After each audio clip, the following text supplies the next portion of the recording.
let me not sound crazy, but when was the last time you saw a graveyard being built? Like genuinely, like I'm gonna sound crazy, but that makes me kind of. What do you guys think?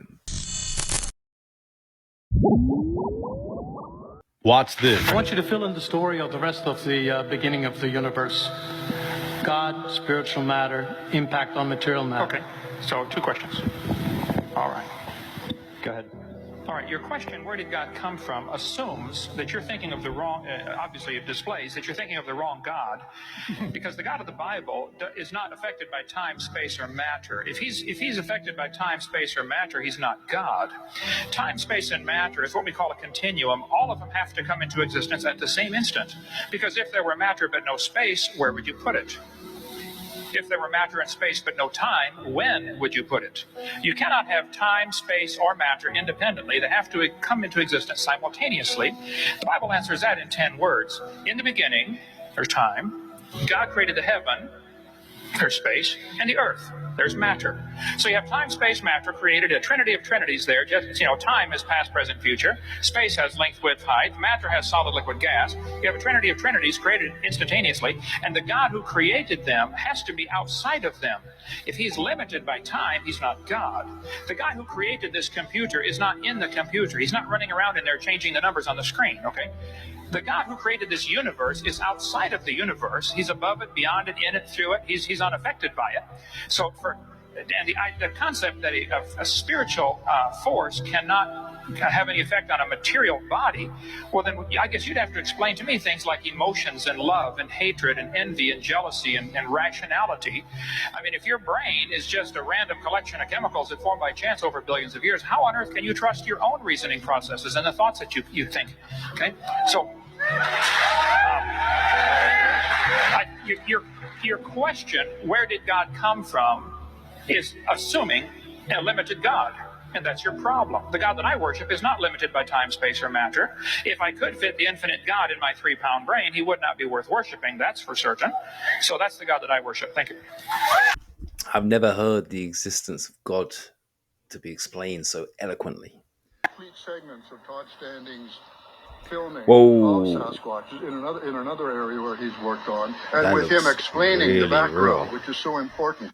And I'm firmly convinced that he has filmed Sasquatches and that he has.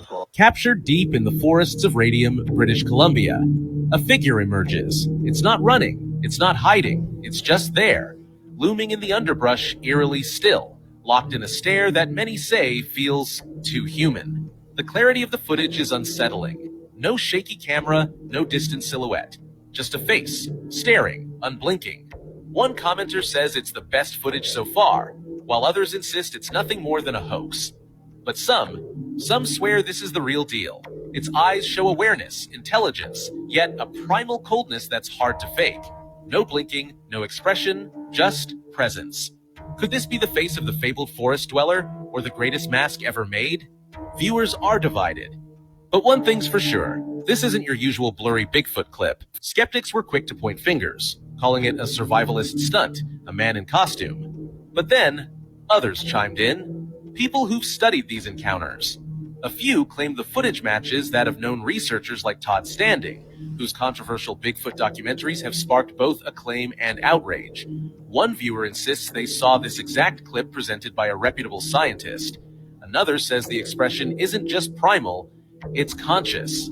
As comments flood in, a pattern emerges. The creature doesn't blink. Multiple viewers call it out. Some say that's proof it's fake. Others say that's exactly what makes it real. Because predators don't blink when they're locked onto prey. Is it watching, waiting, or just letting itself be seen? I don't know what you think, but that's definitely the best evidence or best footage I've seen of a supposed Bigfoot or Sasquatch. I wouldn't necessarily go with the AI because you kind of see it move or kind of sway and the trees go in front of it. That would be very hard to do, I think. Not that I'm an expert in that stuff. But it does look a lot more lifelike than any others, or human-like, should I say. All right, next up, we've got the newest KFC advert. And it's kind of long, but I want to see the whole thing. It is really, really creepy.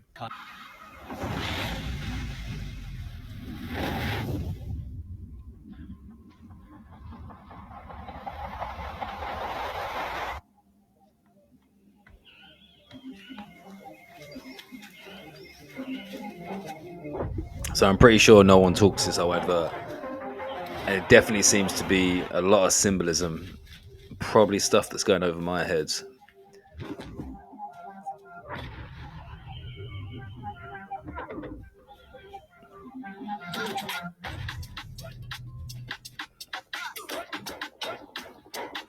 It definitely seems like a ritual, like he was just chosen there. The fact that they're all wearing the same outfits kind of makes it seem like they're prisoners as well. Maybe I'm just being crazy. What's the egg? So like not a chicken egg, but like a golden egg. It's just like let me not get ahead of myself.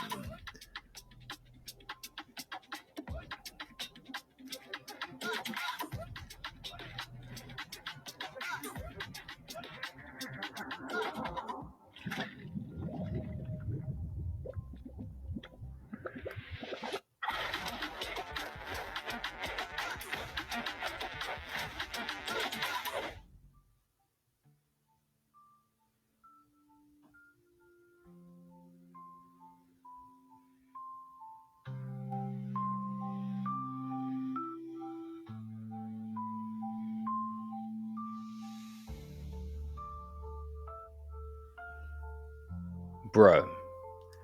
So the golden egg symbolizing a different type of chicken, human chicken, or what? That's just too much. So they dip the man in what looks like the gravy, and then he comes out like a piece of chicken. So have we been? Let me not sound crazy, but when was the last time you saw a graveyard being built? Like genuinely, like I'm gonna sound crazy, but that makes me kind of. What do you guys think? Pyramid shit that's just come out? Oh, this is insane. Yeah, I was going to send this to you as well, Jamie. I'll send you one of the most comprehensive breakdowns of it on X because it's quite stunning. So apparently, through the use of LiDAR, they have discovered that there are enormous structures underneath the Great Pyramid that go kilometers deep into the earth with coils. So enormous pillars, and then these coils. They don't understand what it is because they're just looking at LiDAR images. But whatever this is a uniform structure. There's several pillars, and all of this is like very, very, very weird. Yeah, 600 meters descending down those cylinders, and then there's more stuff below it, and then there's additional structures inside of it. Yeah, that was crazy. Now, 17 years ago, I stumbled across a lot of information about the pyramids, their true purpose, the materials used, and all of the theories based on the idea that they were used as power stations or some sort of electrical station of being able to emit electricity for the world. And they're on the certain ley lines on the planet. This is 17 years ago. I was hearing this, and I'd tell my family, I'd tell my friends, and I was crazy. I was absolutely crazy. And now the LiDAR is now finally a thing, and we're seeing all this stuff come out and all this evidence. It makes me feel so good that I'm not crazy. So the Giza power plant, I described the Great Pyramids. It reacted to the Earth's vibration. How does it work? And it was tuned harmonically to the vibrations of the Earth. Through that, they were able to stimulate electron flow in the central granite chamber and produce microwave energy. Proportions tuned harmonically to the vibrations of the Earth. There has never been, in all the 3 pyramids on the Giza Plateau, any bodies ever found in the sarcophagi. So no, they probably were not tombs. The reason I don't think it's a tomb is because of how intricate it's designed. I mean, just look at it, for example. We know that it's made of granite, sandstone, and limestone, essentially operating like a Faraday cage. If we look at what granite is, which most of our pyramids on the planet share this component, granite is composed of something called silica. And from silica, we get silicon like you use in microchips. And this is a great insulator and conductor of electromagnetic energy, just like you'd see with quartz crystal, where you get piezoelectrical energy. Thus, when we see this structure and how it operates, what we have to ask ourselves, why would you take so much time and effort to put together something that has all these various components and chambers and ways of operating to just use it as a tomb?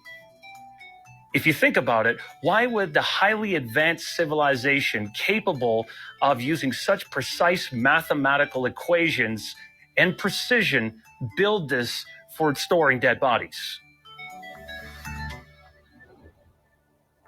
Mainstream archaeologists estimate the age of the Great Pyramid in Giza to be approximately 4,500 years old. Others contend it's much older. When researchers look back at the Orion constellation and how it would have appeared to earthly observers over centuries past, the age of the Giza Pyramid appears to date back to around 10,500 BC, while other researchers suggest it's even older. Alternatively, others go as far to suggest that the pyramids were not built by the indigenous population of Egypt, but in fact predate the Egyptian culture and, more significantly, were built by a conglomerate of cooperative ET races. While the date and method of the pyramid's construction is highly disputed, it is generally agreed that there were more than 2.3 million limestone and granite blocks, ranging in weight from 2 to up to 30 tons each, quarried and transported from Aswan, more than 500 miles away. The largest of How do you get that much? 2.3 million limestone bricks from 500 miles, and what back then they had horses and carts. Like, I'm not necessarily on the idea that the aliens built it. I have heard in the past that the pyramids are said in philosophy or in some sort of writings, they were built from the top down, potentially through levitation or like technology. I don't necessarily believe that. I just think society or civilization back then was just smart in a different way to us. Like the mathematic precision and stuff, you could argue it is too precise to be human, or they just knew, they understood the universe or the planet in a different way. Like, we're focused on weaponry, whereas at a time on this planet, maybe they focused on peace and harmony, so they shared ideas. Fascinating. Now, I could talk about this for 2 hours. these stones are estimated to weigh as much as 50 to 80 tons, or approximately the combined weight of 80 average-sized cars. 500 miles. In my opinion, it's clear that the structure and design of the Great Pyramid is not simply some kind of tomb like you may have in a cathedral or in a churchyard. It's there with a specific function in mind. It generates an energy which can be not only felt by whoever enters inside the structure, but it can actually be detected using scientific instrumentation. The reason for building the Great Pyramid remains an enigma. Due to their precise alignment with the stars, many researchers speculate the Great Pyramid may have been a type of portal to the cosmos. Others have speculated that the pyramid may have been used as an energy-generating technology for various purposes. Either way, what can be certain is that the builders possessed highly sophisticated knowledge of mathematics and geometry. They had knowledge of the true dimensions of the Earth to extreme precision, and they possessed exceptionally advanced technical instrumentation to site the Great Pyramid. I'm going to contradict myself real quick. The fact that they knew the dimensions of the planet and all these kind of things, then does suggest that they must have had some sort of contact with someone, or a part of human history was in contact with someone that could view us, our Earth, from another perspective, surely. Because how does one measure the Earth? Like, it doesn't work like that, right? So maybe kind of how like solar panels work now, maybe lining up with certain star systems gathers or collects certain ether energy, or some sort of energy, and then transmutes that across, transmits transmits that across the planet. And like I said, the ley lines as well. So maybe being between the ley lines and the star constellations may have been very crucial. Damn, bro. Nobody could trust anybody. That's the scary part to me sometimes. The Bible said, do not put your trust in men. It's pretty specific. Why? Because everybody can be compromised except you. Yeah. If you don't believe in God, then it's pretty messed up, because now you only got you to believe in. But if you got you and God, you can believe in both of those. You can have peace then. I mean, that makes you realize how some people's mentality are. If they don't believe in a higher power or believe in this one consciousness and stuff, then they are going to shit on people to get where they need to be, because they don't have that protection or that mindset of being one with other people. They just need to protect themselves with money. So that's where a lot of evil kind of gets bred from, I guess. But love everyone, love yourself. Have a good day. Back tomorrow. Peace.